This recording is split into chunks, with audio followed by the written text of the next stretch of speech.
Bab 620. Aku adalah kultivator pedang, dengan memiliki pedang saja sudah cukup. Melihat Mileye bergerak maju, orang tua yang memegang pedang itu masih tidak menunjukkan ekspresi apapun. Patut dikatakan bahwa Mileye sangat kuat hingga dapat membunuh Star-Lord.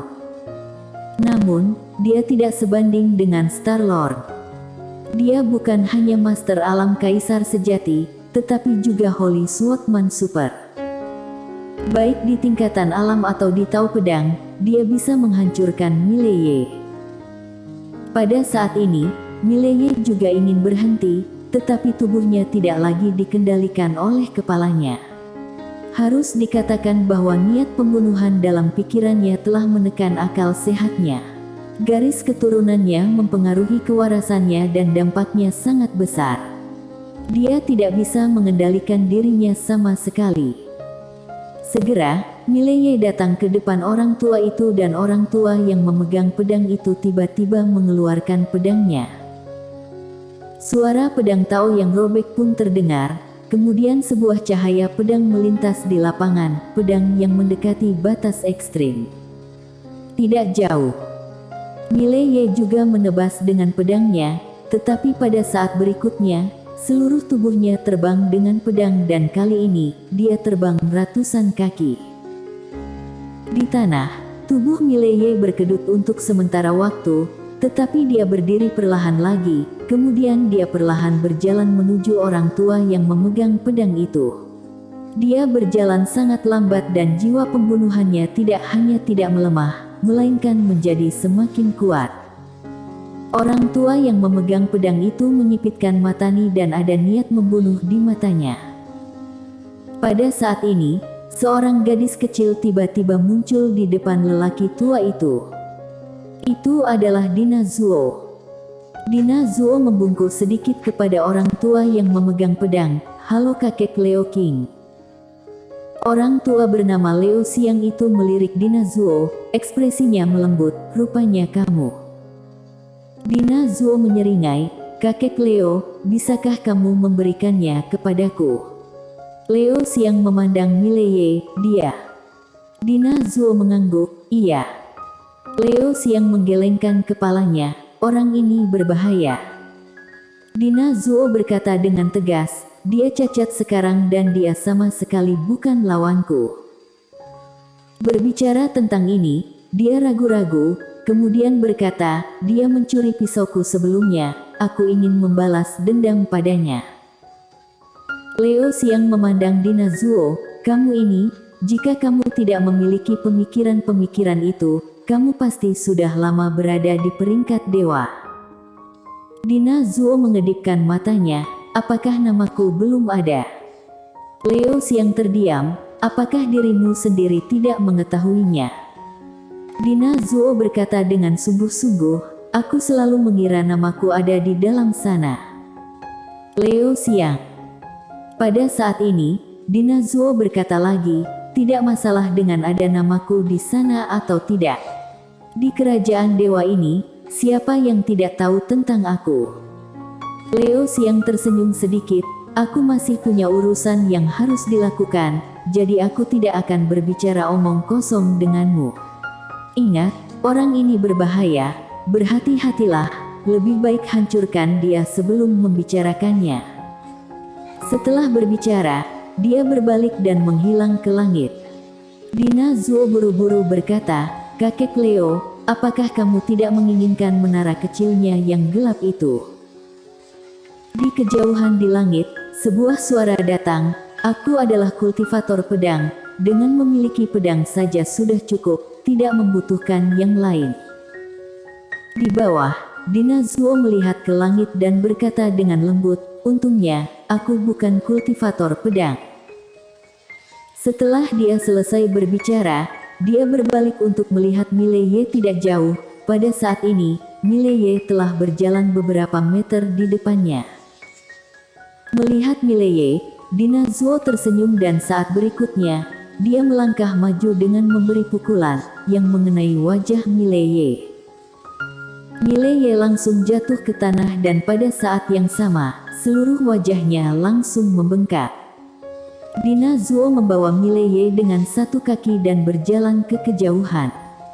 Segera, dia menyeret Mileye dan menghilang di kejauhan dan di sana, dari waktu ke waktu, akan terdengar suara tawa aneh Dina Zuo. Di gerbang kota Ordo, seorang gadis kecil berdiri dengan tenang. Orang ini adalah Raja Kerajaan Dewa.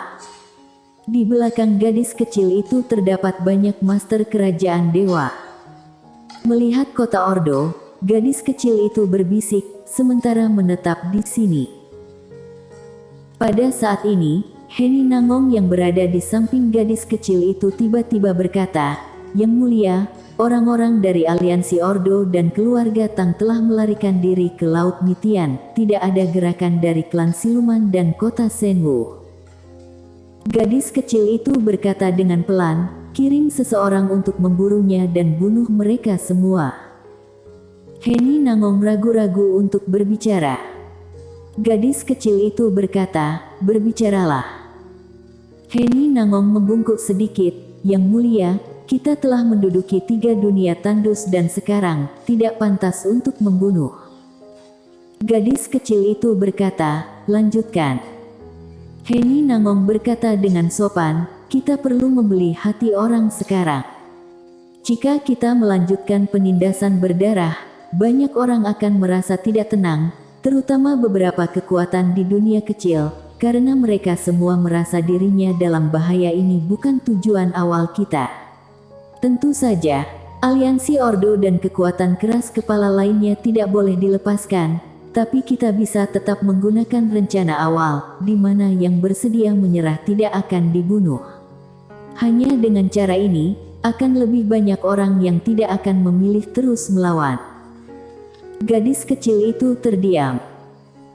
Heni Nangong berkata, "Yang mulia, mudah untuk menaklukkan dunia, tetapi sulit untuk menguasai dunia, terutama alam semesta keos begitu besar.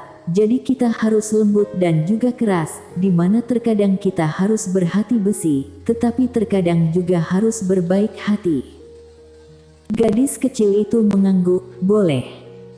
Ekspresi Heni Nangong mengendur, "Hamba akan mengurusinya." Berbicara tentang ini, dia sepertinya teringat sesuatu dan berkata, "Apakah kita masih akan terus mengirim pasukan untuk menekan kota Senwu?" Gadis kecil itu menggelengkan kepalanya, "Aku akan pergi sendiri." Saat dia mengatakan itu, dia menoleh dan melirik ke langit. "Aku pernah mendengar guru mengatakan bahwa guru leluhur Sekte Pedang adalah sosok yang luar biasa dan aku ingin melihatnya." Heni Nangong sedikit mengangguk, "Baik." Setelah berbicara, dia diam-diam mundur. Gadis kecil itu tiba-tiba berkata, "Panggilkan Tuan Lu dari Akademi Konfusianisme, Tuan Han dari Akademi Penelitian Militer dan Tuan Wang dari keluarga Zongheng datang menemui aku." Di belakangnya, seorang pria diam-diam mundur. Gadis kecil itu berjalan ke kota, jalanan sepi dan meskipun ada orang di sekitar, mereka semua bersembunyi. Gadis kecil itu berjalan menuju rumah kediaman penguasa kota di kota Ordo. Saat ini seluruh rumah kediaman penguasa kota sangat sepi dan tidak ada seorang pun di sana. Gadis kecil itu berjalan ke meja batu dan duduk. Pada saat ini, 3 orang tua tiba-tiba muncul di depan gadis kecil itu. Ketiganya adalah John Lu dari Akademi Konfusianisme, Eko Han dari Akademi Penelitian Militer dan Wilson Wang dari keluarga Zongheng. Ketiganya membungkuk sedikit kepada gadis kecil itu dan setelah mereka bertiga membungkuk, gadis kecil itu membungkuk sedikit sebagai balasan hormat. Ini adalah rasa hormat. Gadis kecil itu duduk dan memberi isyarat mempersilakan. Ketiga orang tua itu duduk. Gadis kecil itu berkata pelan, "Bicaralah." John Lu dari Akademi Konfusianisme berbisik, "Kami ingin mendirikan tradisi Tao di berbagai tempat." Gadis kecil itu berkata, "Dunia ini sangat besar, mudah untuk dikacaukan. Apakah kalian bertiga mengerti apa yang aku maksud?" John Lu tersenyum dan berkata, "Tentu saja kami paham, jangan khawatir, Kami seperti ini di kerajaan dewa, jadi kami juga akan seperti ini di sini. Kami tidak akan membiarkan dunia ini jatuh ke dalam perang lagi. Gadis kecil itu memandang John Lu, harus ada negara lebih dulu, baru rumah. Tidak peduli bagaimana kalian menyebarkannya, kalian harus mengingat ini lebih dulu. Setelah berbicara, dia bangkit dan pergi. Di tempat, ketiganya saling memandang dan tersenyum. John Lu tiba-tiba berbisik, guru kerajaan dewa masih kecil, tapi hatinya tidak kecil. Eko Han tersenyum dan berkata, bagaimana mungkin guru kerajaan dewa dari kerajaan dewa adalah seseorang yang sederhana? Wilson Wang tersenyum sedikit, sebenarnya, itu bukan hal yang buruk. John Lu mengangguk, jika guru kerajaan dewa tidak cukup kuat, alam semesta keos ini sepertinya akan kacau dalam sekejap. Wilson Wang dan Eko Han mengangguk. Jika guru kerajaan dewa ini tidak cukup jahat, dapat dikatakan bahwa kerajaan dewa akan hancur dalam sekejap dan begitu hancur, maka seluruh alam semesta keos akan terjerumus ke dalam perang tanpa akhir. Pada saat ini, seorang penjaga tiba-tiba datang ke depan mereka bertiga dan penjaga itu memberi sedikit hormat. Yang Mulia berkata, kita masih memiliki satu musuh yang belum diselesaikan.